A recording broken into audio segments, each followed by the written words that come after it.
Isidoro de Sevilla, Bedio el Venerable, pero numerosas prácticas medicales antiguas fueron olvidadas. Los manuscritos fueron olvidados, luego redescubiertos, como aquella enciclopedia de Celso que fue redescubierta por el Papa Nicolás V en el siglo XV. La estabilidad vuelve con los carolingios, pero el renacimiento carolingio tuvo poco impacto en la anatomía, por el antihelenismo, el odio de Grecia que tenía la Iglesia primitiva.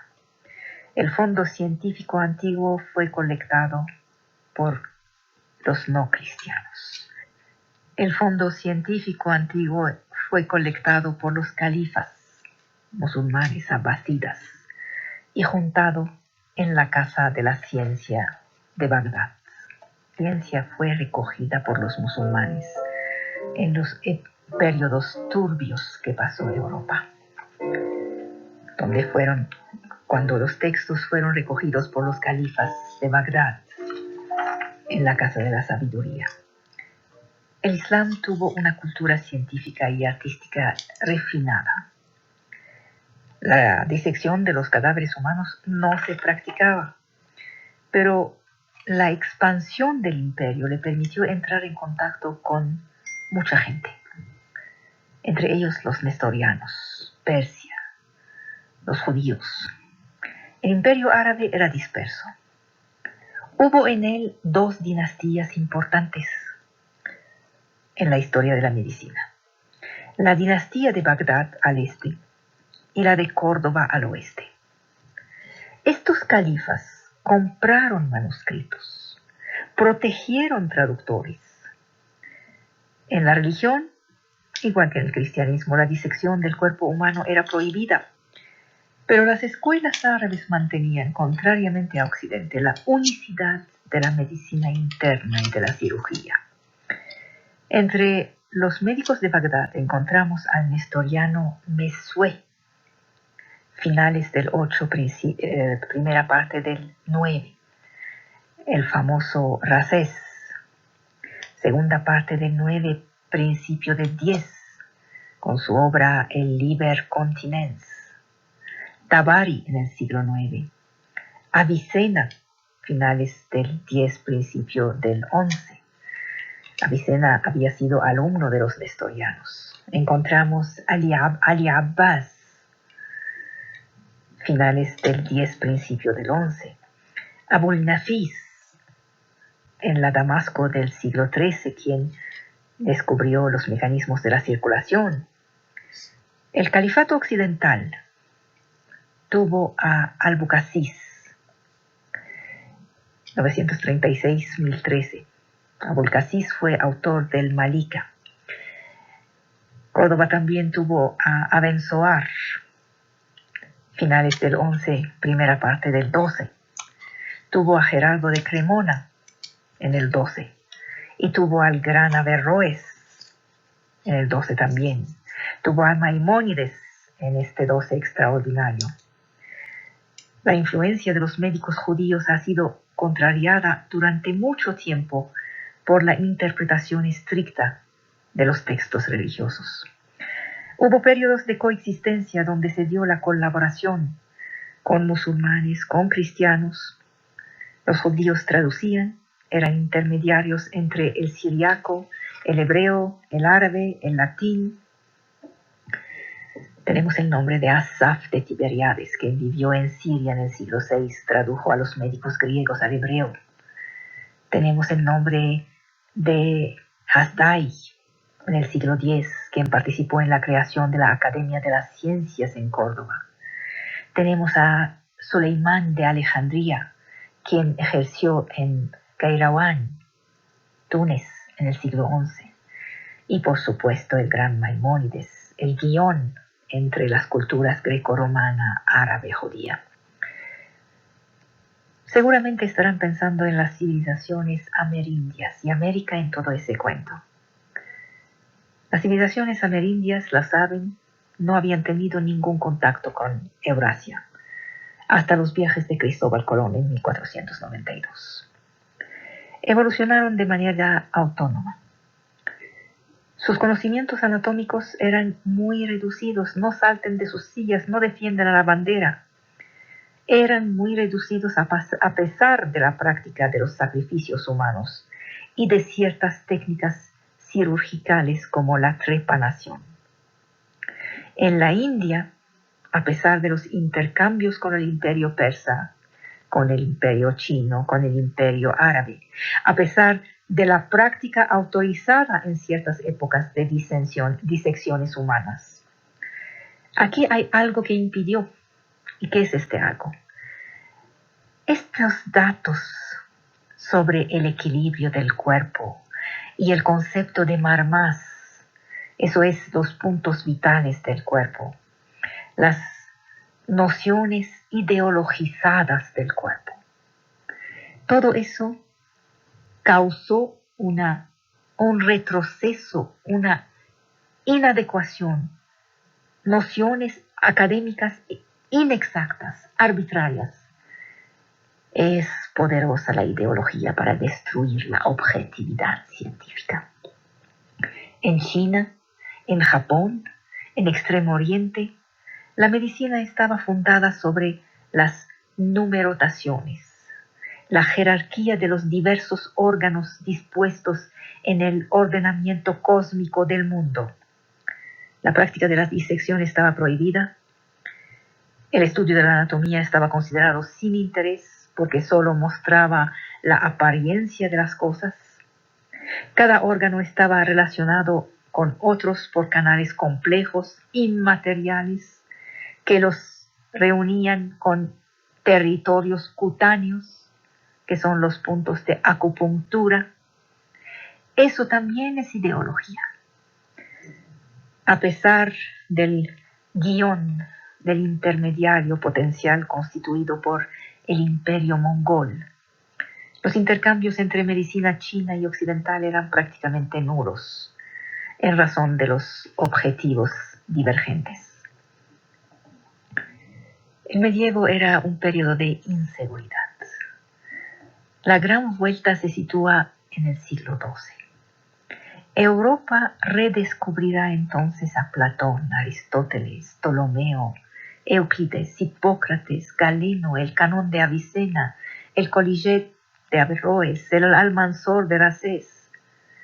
La gente se puso a viajar y el pensamiento se puso a circular en las cabezas de la gente que viaja. Pero ante todo, hubo las universidades. La primera universidad de Europa Occidental, una de las primeras, apareció en Salerno, cerca de Nápoles. Su fundación fue legendaria. Se cuenta que en el siglo IX 4 médicos, griego, latín, hebreo y árabe, vinieron a traducir ahí el sincretismo de las corrientes de pensamiento en medicina. Los profesores eran en su mayoría laicos, a pesar de la proximidad de la abadía de Montcassin. Tenían estudiantes de paso de cualquier región o país. Entre los maestros había Constantín el Africano, siglo XI. Era un monje de Montcassin quien estudió medicina en Córdoba. Había Roger de Parma, había Warbot Garimpontus, autor del Passionarius. Esta universidad ha beneficiado de la protección de los reyes de las dos Sicilias. El emperador Federico II, quien impuso la anatomía en el cursus de los estudios médicos en 1224. La universidad fue destruida a finales del siglo XII. Y otras universidades surgieron en Bolonia, en Nápoles, en Padua, en Roma, en Francia, Montpellier, París, en Inglaterra, Oxford, en España, Valencia, Salamanca. Esto es lo que tomó a cargo la gran evolución. Hay una larga tradición de cantantes populares clásicos egipcios ciegos. Sayid Macawi era ciego, que empiezan su educación musical y religiosa en las mezquitas. Ahí empiezan por recitar el Corán, cantar el Corán, lo que se llama el tajwid, es decir, la recitación rítmica. Luego salen un poco, empiezan a salir de la mezquita, los invitan a las fiestas religiosas privadas, por ejemplo, la vuelta de la peregrinación de la Meca en una casa, la fiesta del nacimiento del profeta en otra casa. Luego, insensiblemente van pasando del dominio religioso al dominio profano y se transforman en cantantes populares. Esos grandes ciegos de la música popular egipcia generalmente se juntan con un poeta popular y la pareja poeta, cantante ciego, anda de casa en casa, de barrio en barrio, con esta larga tradición musical popular. Egipto esta vez entonces. Y porque el imperio el más grande en términos editoriales fue el imperio hispano-portugués, a partir de la segunda mitad del siglo XVI. Se puede tener una idea de su dimensión mirando de cerca el principio del texto de la Real Cédula, por la cual se incorpora a la Nueva España a la corona española. Dice así: Don Carlos, rey de Castilla, León, Aragón, las dos Sicilias, Jerusalén, Navarra, Granada, Toledo, Valencia, Galicia, Mallorca, Sevilla, Cerdeña, Córdoba, Córcega, Murcia, Jaén, Algarbes, Algeciras, Gibraltar, de las islas de Canaria y de las Indias, islas y tierra firme del mar, océano, Barcelona, Vizcaína, Molina, Atenas, Neopatria, Ruisellón, Oristán, Cosiano, Austria, Borgoña, Brabante, Flandes, Tirol. Carlos se casó con Isabel de Portugal, con quien tuvo un niño, el futuro Felipe II. Esto garantizó la mayor expansión del imperio hacia el final del siglo. En 1580, Felipe ganó la guerra de sucesión en Portugal. Su imperio comprendía los dominios de su padre, salvo Alemania y Austria, que fueron heredados por su tío Ferdinando, y todos los territorios portugueses: Brasil, Guinea-Bissau, Angola, Cabo Verde, Mozambique, Sao Tomé, Príncipe, Madeira, Goa, Bombay, Timor Oeste, etc. El imperio hispano-portugués se quedó unido de 1560 a 1640. Luego me dice: es lamentable que no se pueda tener una suscripción a su emisión de radio, que el servidor de Radio Red esté siempre descompuesto, que solo se pueda conseguir un solo volumen de la colección del banquete de Platón sobre Internet y que yo viva demasiado lejos para poder remediarlo. Esto se llama boicot. Miguel, el boicot lo he vivido toda mi vida en México.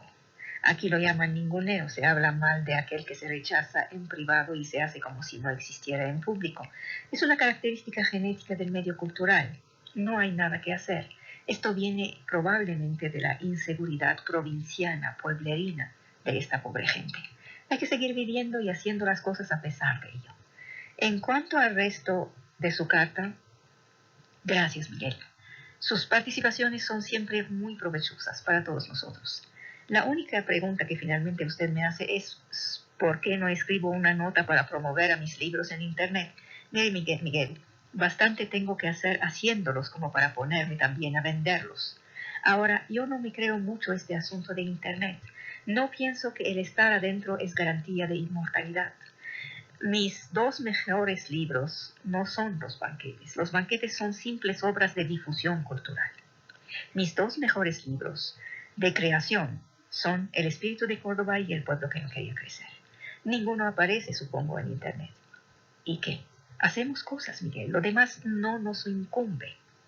En cuanto a la grandeza del imperio islámico, creo que el señor Arnulfo García se refería a la importancia civilizatoria.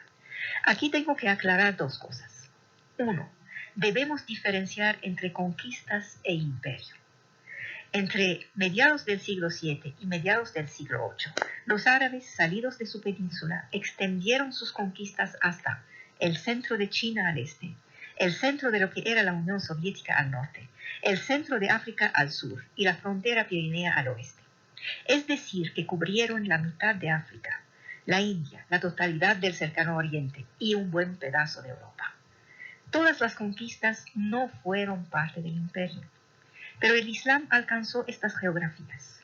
¿Por qué no se sumaron al imperio? Porque los árabes de la península, el elemento conquistador, eran muy poco numerosos para poder quedarse a consolidar sus conquistas. La ola de conquistas árabo-islámicas ha sido arrolladora. Llegaban, ganaban. Recuerden que empezaron por derrotar a dos imperios mayores, el persa y el bizantino. Luego islamizaban. A veces no siempre trataban de arabizar, sino el pueblo, la capa de la élite que instalaban para gobernar. Este imperio ha sido grande cuando en Occidente reinaba la oscuridad medieval. Hizo comercio, cultura, ciencia, es decir, civilización. Hubo una época en que, como en el caso romano, había dos imperios, el de Oriente con su capital, Bagdad, y el de Occidente con su capital, Córdoba. Ahora ya no existe, y resulta sin sentido hablar de imperio. Hay países a población mayoritariamente cristiana como hay países a población mayoritariamente musulmana. En el siglo XIX empezó la era de los estados-naciones. Hay estados árabes y otros como Pakistán, Afganistán, Irán, que son islámicos, mas no árabes. Con eso nos quedamos ahora. ¿Qué opinas sobre la curiosidad del individuo y tendencia y vocación del mismo para la evolución del pensamiento? De esto, Carlos, he hablado mucho en este espacio y en otros. He dado aquel ejemplo de la piedra de luna, más bien un omóplato, que se encuentra en un museo de paleontología en Francia y sobre el cual están inscritas las trayectorias de la luna y de las principales estrellas a lo largo de unos 2 años. He dicho que un hombre del periodo magdalenio, viviendo en las cavernas, ha sentido la necesidad, la curiosidad de observar el cielo noche tras noche.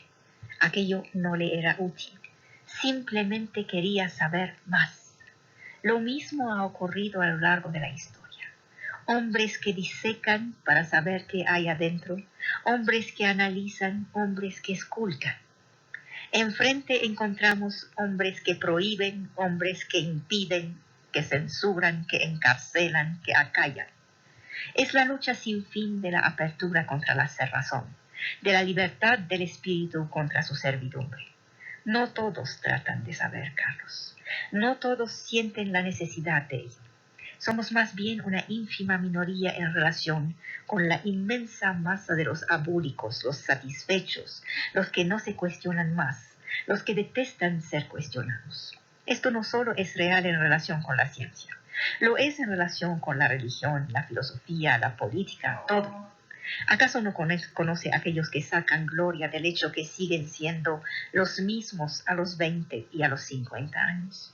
Yo jamás he cambiado, Señor, proclaman. Yo siendo fiel a mis ideas y convicciones. Pobres hombres. Entonces 30 años de vida no sirvieron para nada. El tiempo, los años, la experiencia pasan como si nada. ¿Dónde está la curiosidad aquí? Pero unos extraños personajes, pocos, pero siempre están presentes. Existen. Ningún tiempo, ninguna geografía ha habido sin ellos.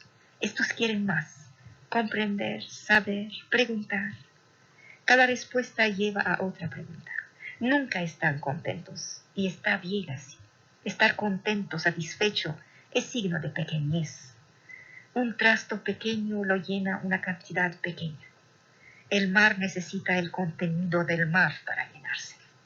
Y sin embargo, Carlos, no somos mar, porque nos cansamos y morimos. Un gran hombre amante del conocimiento, padre de un hijo que salió parecido a él. El viejo escucha al joven. Quiero saber más y más y más, decía. Y el viejo lo mira. ¿Luego qué? El joven no entiende. El viejo repite. Y después de saber, ¿qué? A los que van acercándose a la muerte queda preguntarse y después de saber qué. Somos curiosos y ambiciosos y traspasamos las fronteras de nuestra fragilidad para conocer cosas que acaso van a servirnos y acaso no. Al final queda la pregunta, ¿y luego qué? Me insisten, quieren que hable de los pensadores mexicanos, José Vasconcelos, Ignacio Ramírez, el nigromante.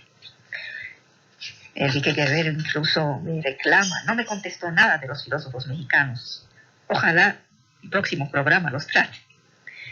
Miren, permítanme operar una retirada aquí. Si no he hablado de ellos es que no me siento lo suficientemente segura para hablar de ellos. Podría estudiar, me dirán, como lo hago con medicina y filosofía y historia, y religión y arte. En algunos temas opino, en otros me contento con presentar hechos. En historia, filosofía y religión opino porque sé un poco más. En otros temas soy acaso simplemente un reflejo de lo que otros más conocedores me enseñaron. Pero aquí se trata de todo un campo de la filosofía que no manejo. Y hay otra razón, la prudencia. Estoy en el país de esos autores. Cada uno se siente con capacidad genética para pretenderse especialista en el tema. Si digo O, me dirán no, era A. Si me atrevo a un juicio de valor y que no están de acuerdo, me comerán viva. Empezarán por invitarme a abandonar el país y volver a Siria por crimen de lesa majestad filosófica. No vale la pena. Así que, repito, opero una retirada. Amistades las cuento con los dedos de la mano y me sobran dedos. No soy muy comunicativa. Tomando en cuenta que la mano cuenta con 5 dedos, Silvia, usted probablemente tenga 4 amigos, lo que es mucho, o 3, lo que es bastante. Si son 2, no está mal, y si tiene 1, la vida no la ha robado. Hablamos, por supuesto, de amigos verdaderos, no del cuatismo barato, o de la banalización de la palabra que hoy se usa por cualquier cosa. No tiene nada que ver con ser comunicativo o no. Uno puede ser extremadamente comunicativo y no tener un solo amigo verdadero. Montaigne comunicó sus vivencias en 3 libros. Tuvo en su vida un amigo y pasó a la historia por ello. Prueba de la rareza del asunto. A veces la vida entera pasa sin encontrarlos, como para el amor. A veces la gente la más hecha para amar pasa su vida sin tener esta dicha. Repito, no mezclemos las cosas. Escucho a los políticos declarando, no tengo nada contra fulano, es mi amigo. Ese tipo de lenguaje no lo entiendo ni lo uso. La otra amistad, la que no es una palabra barata, que se aplica a cualquier cosa, ha ocupado el pensamiento de los pensadores a lo largo de los siglos. De esa hablo. La otra, qué sé yo de la otra. ¿Qué viene a hacer aquí el pragmatismo con el individualismo, con la actividad política? Sus amigos políticos definitivamente no son sus amigos, en el sentido de la palabra que he querido mostrar. Usted y yo y prácticamente todos hemos vivido en carne propia el desengaño de esas personas que hemos creído ser nuestros amigos y que no lo son. No tengo recomendaciones para distinguir a un verdadero amigo porque me sigo equivocando y no he terminado mi aprendizaje. Entre mujeres puede darse igual que la que se da entre hombres. ¿Hay algún caso histórico de la amistad de mujeres? Bueno, Carlos, las mujeres buscan encuentros, conversaciones más íntimas. Los hombres buscan alguien con quien salir, tomar un trago, discutir. Estos son los hechos de las relaciones en general, no de la amistad. La amistad, repito, la grande, la que merece este nombre, no se fija en el sexo. Tenemos pocos ejemplos de grandes amistades, sean masculinas o femeninas.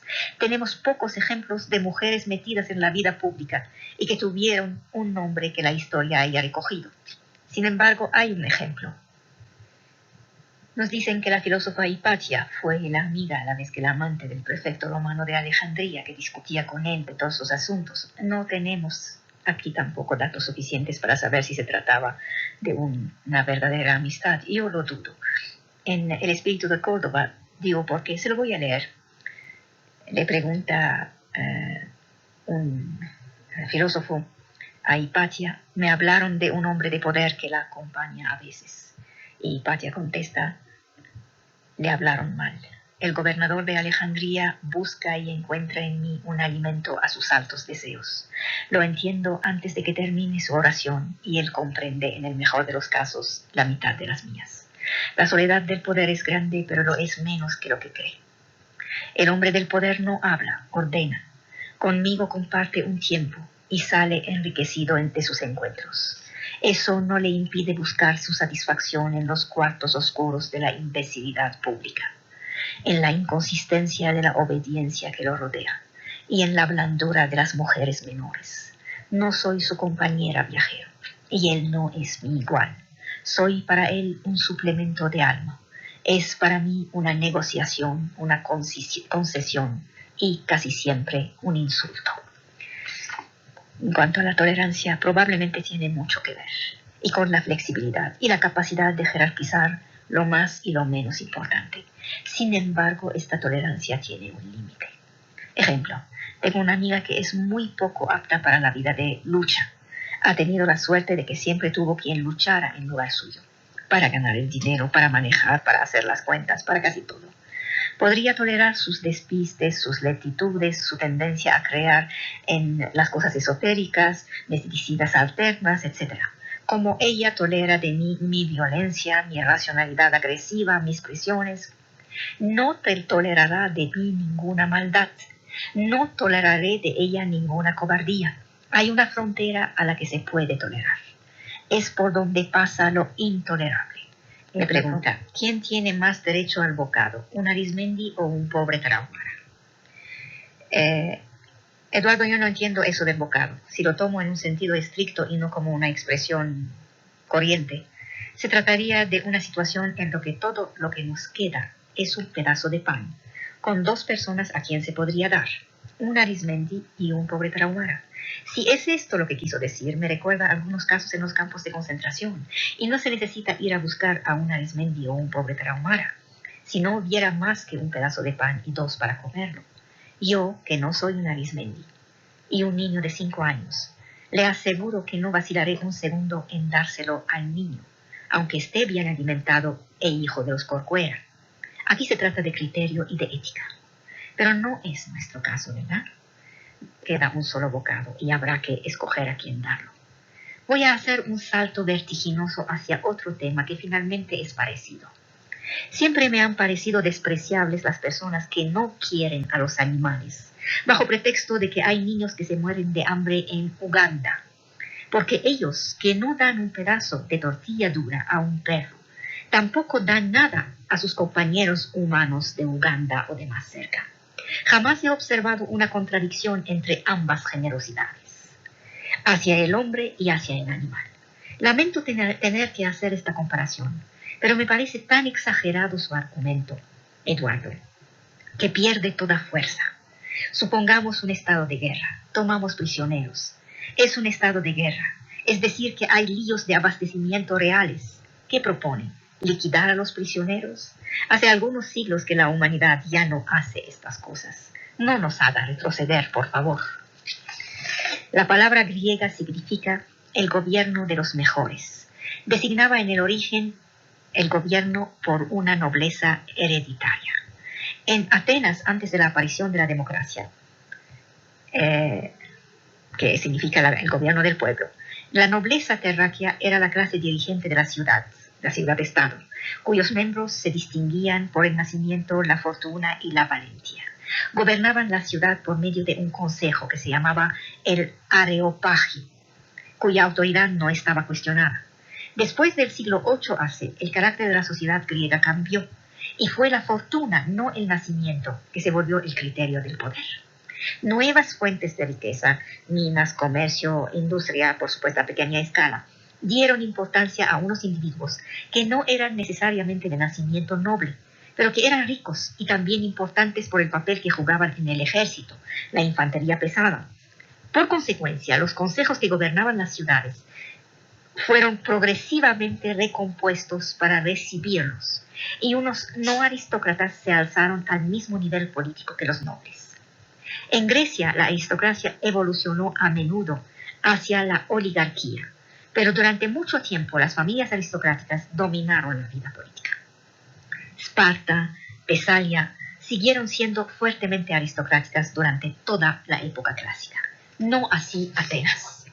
No solo los egipcios y los griegos, también las morales laicas, los que creen en el cielo y los que no creemos en él, de todas las geografías, acabamos reuniéndonos alrededor de unos principios básicos que se limitan, matices más, matices menos, a los mandamientos. No necesariamente son 10, no necesariamente con la misma redacción, pero si nos fijamos un poco, se trata simplemente de las reglas que permiten el buen entendimiento social. No hay sociedad en el mundo que no recomiende el no matarás, no robarás.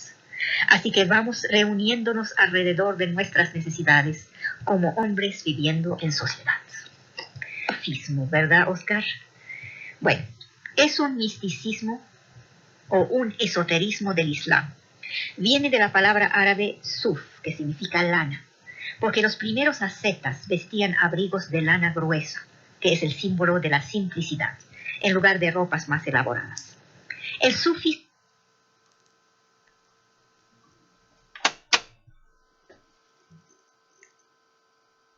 doctrinas y métodos del Corán. Se sirve de paradigmas recogidos de fuentes griegas o incluso hindúes. A pesar de los préstamos y fuentes y influencias, la esencia del sufismo es islámica. No es una rama de la filosofía persa, ni del cristianismo, ni de las filosofías antiguas. El hecho que el sufismo presente puntos comunes con otras doctrinas esotéricas no es accidental, porque el hombre aspira universalmente al conocimiento de Dios. Es una dimensión interior del Islam. Los sufis utilizan el lenguaje de Platón y de Aristóteles. Se supone que los compañeros del profeta han transmitido la gracia, es decir, la baraka, que el profeta había recibido de Dios en principios de su misión, que la transmitió después a sus discípulos por el pacto de felicidad, que se llama Bayat al-Ridwan, el pacto de felicidad. La cadena de transmisión es transferida de jeque en jeque. Se llama esta cadena silsila, cadena iniciática. Todos los auténticos órdenes sufis se articulan alrededor de una cadena así. Históricamente, los sufis se agrupan en organizaciones llamadas Tawaif o Turuk, que significa villas, de vía, de camino. Ahora se usa más esta palabra, vía, desde la aparición del orden de los Qadiriya. La vía, la tarika, es un término instrumental para designar el esoterismo.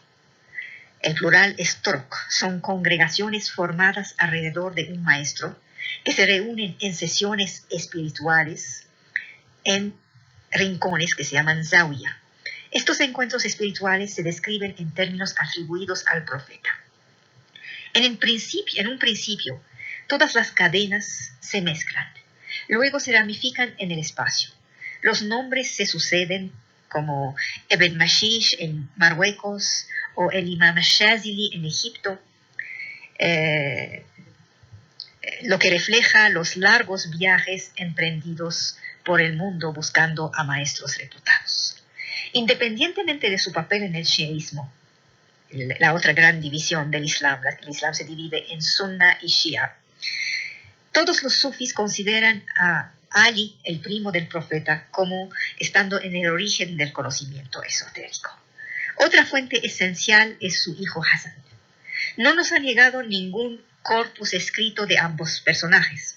Algunos sufis de las épocas posteriores, como Junayd, como Jilani, como Abu Madian, como el mismo Imam Shazili que acabo de citar, escribieron. Shazili tiene un acercamiento intelectual. La doctrina ha sido descrita en sus obras por el más famoso de los sufis, Ibn Arabi, o también Jalaluddin, o también Al-Ghazali. Algunos han escrito alegorías, como aquel libro maravilloso que se llama El lenguaje de los pájaros, de Farid ad-Din Attar, en el cual los pájaros, que son las almas, se meten en camino para buscar a su rey, que es Dios. Una de sus características es expresar su itinerario espiritual bajo forma de poemas. Este libro, que les acabo de citar, El lenguaje de los pájaros, existe en español. Ahí tengo la copia, una de las copias de El lenguaje de los pájaros de Farid ad-Din Attar. Ha sido publicado por Visión Libros Esto se encuentra en Barcelona, la fecha es 78, supongo que debe haber otras. Reúne a todos los pájaros del mundo en una asamblea donde deciden que no tienen rey y que necesitan a uno. La abubía, que decía conocer a Dios y los secretos de la creación, es elegida como guía de los pájaros y les habla de su legítimo rey, el Simorg, que está sumergido en la perfección de su majestad y que vive en un lugar casi inaccesible, por lo que es necesario emprender un largo viaje para ir en su búsqueda. La abubía va anulando las excusas de los pájaros para no ponerse en marcha, con anécdotas sobre sufis de vida austera que han renunciado al mundo, sobre personajes famosos por sus prácticas espirituales, diálogos entre maestros, anécdotas sobre los grandes amores de los príncipes. Una vez resueltas las dificultades, se ponen en camino. Tienen que atravesar 7 valles de donde nadie ha vuelto después de haberlos recorrido. Solo un pequeño número de pájaros llega al lugar donde se dirigían. Solo llegan 30 con el corazón roto, el alma agobiada, sin alas, sin plumas, pero ven esa majestad que no podían descubrir y que está por encima de la inteligencia humana. Encuentran una nueva vida en la luz de este rey. Les aconsejo mucho leerlo por su belleza. Hay también la Oda al vino de Ibn el-Farid, que compara la absorción del conocimiento de Dios con el éxtasis de la embriaguez. El sufismo, la vía interior para alcanzar la unión, completa la ley, la sharia, que es la ley exterior, es decir, el exoterismo. El exoterismo sería la ropa formal de la religión. El esoterismo sería la percepción de la esencia más allá de las formas, vista por el ojo del corazón. El sufismo toma el Islam y la profesión de fe islámica y limpia el creyente de las limitaciones de la percepción para que no subsista nada más que Dios. El Corán llama a aquellos que conocen la esencia de las cosas los posesores de la pulpa. Los sufis comparan el conocimiento esotérico con una pulpa. Es la verdad intrínseca que se encuentra en el centro del círculo del conocimiento. La vía sufi constituye el radio que conduce al centro de la circunferencia, que es el exoterismo. Contrariamente a una idea que se encuentra a veces en Occidente, es absolutamente necesario ser musulmán para involucrarse en la vía sufi, porque sus métodos son inoperantes sin esta filiación religiosa. Pueden incluso ser destructivas para una persona que no tenga la norma protectora de la religión islámica. El exoterismo sería asunto de todos, mientras que el esoterismo sería una vocación individual. La iniciación constituye su puerta de entrada, es como un bautismo, marca el principio de una nueva vida que confiere un maestro espiritual. Este es siempre un musulmán ortodoxo. Debe encarnar la autenticidad de una doctrina de la cual es el ejemplo viviente. Los sufis dicen que el solo guía hacia Dios es Dios mismo. El sufismo tiene 2 polos, la doctrina y el método. La doctrina es una separación intelectual entre lo real y lo no real. El método consiste en la concentración sobre lo real por medio de la memorización de Dios, es decir, la evocación de su nombre. Allah, Allah, Allah, Allah, Allah, Dios, Dios, Dios, Dios. Tanto la doctrina como el método deben ser completadas por una sumisión perfecta a Dios y por el mantenimiento de un equilibrio a través de una ascesis. Dicen aquellos que han creído y repiten sin cesar el nombre de Dios. Recordar a Dios es un deber grave. Recuérdense de mí y yo me recordaré de ustedes. Estas son las frases que repiten. Toda disciplina implica la práctica de cualidades morales. Estas son resumidas por un concepto que se llama ihsan, que es la capacidad de alzarse por encima de uno mismo. La pobreza espiritual es la virtud principal del místico. Es el hecho de descargarse de su ego. La humildad erradica el ego. El discípulo debe vivir en un environamiento y una atmósfera estéticamente y moralmente compatibles con la interiorización espiritual. Así que no entiendo mucho que haya sufis en la Ciudad de México, porque no se parece a eso. Los sufis distinguen 3 fases de la vía. La vía del temor, mahafa, la vía del amor, mahabba, y la vía del conocimiento, ma'rifa. Aquí es más que un simple conocimiento mental, es la identidad entre aquel que conoce y el objeto de su conocimiento. A su más alto nivel de espiritualidad,